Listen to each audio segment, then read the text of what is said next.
Under a sky painted with unfamiliar stillness, Ion felt something he had never felt before. It wasn't fear. It wasn't excitement. It was recognition. He stood alone on the rooftop of his family's old home, in a quiet town where nothing ever seemed to change. The same cracked streets, the same tired buildings, the same people repeating the same routines day after day. But tonight, everything felt different. The stars were brighter. Not just brighter. Closer. Ion couldn't explain it, but it felt as if they were watching him. Waiting. He placed his hand on his chest, feeling his heartbeat. It was faster than usual, not from panic, but from anticipation. Like his soul knew something his mind had not yet understood. He had always felt different. Since childhood, he had sensed emotions before people spoke. He had dreamed of places he had never seen. He had felt drawn to the sky, as if it was not just above him, but connected to him. Everyone told him it was imagination.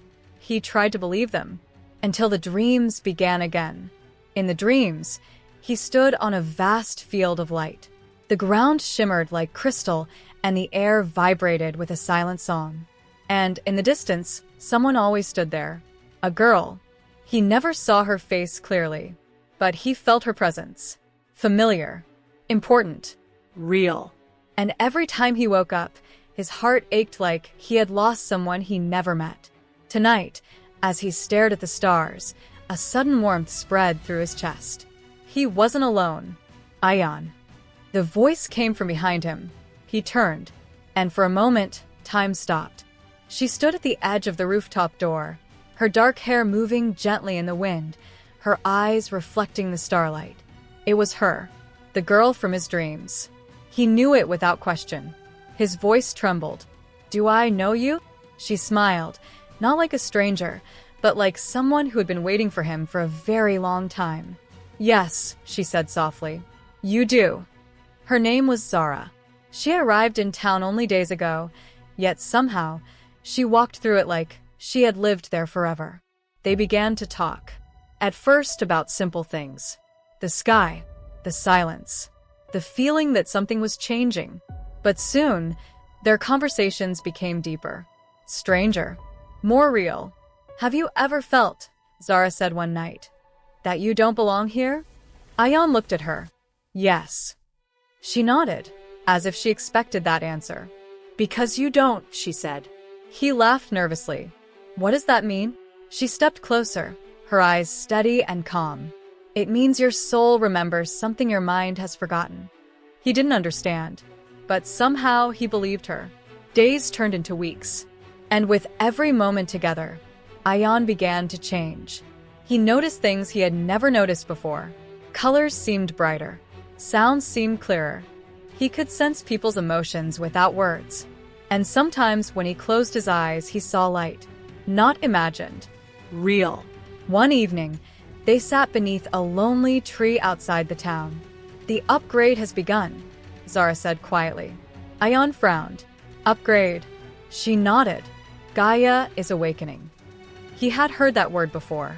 Gaia. Earth. "But Earth isn't asleep," he said. She looked at him gently. "Not the planet. The consciousness."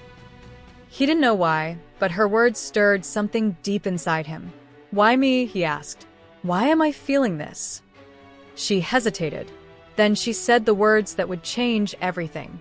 "Because you are a starseed." The word echoed inside him. Starseed. It sounded impossible, and yet familiar. "You came here," she continued, "not by accident, but by choice.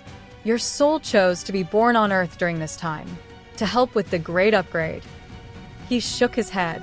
"This doesn't make sense." She smiled softly. "It will." That night, Ion couldn't sleep. His mind raced with questions, but his heart felt calm. Days later, everything changed. It happened suddenly.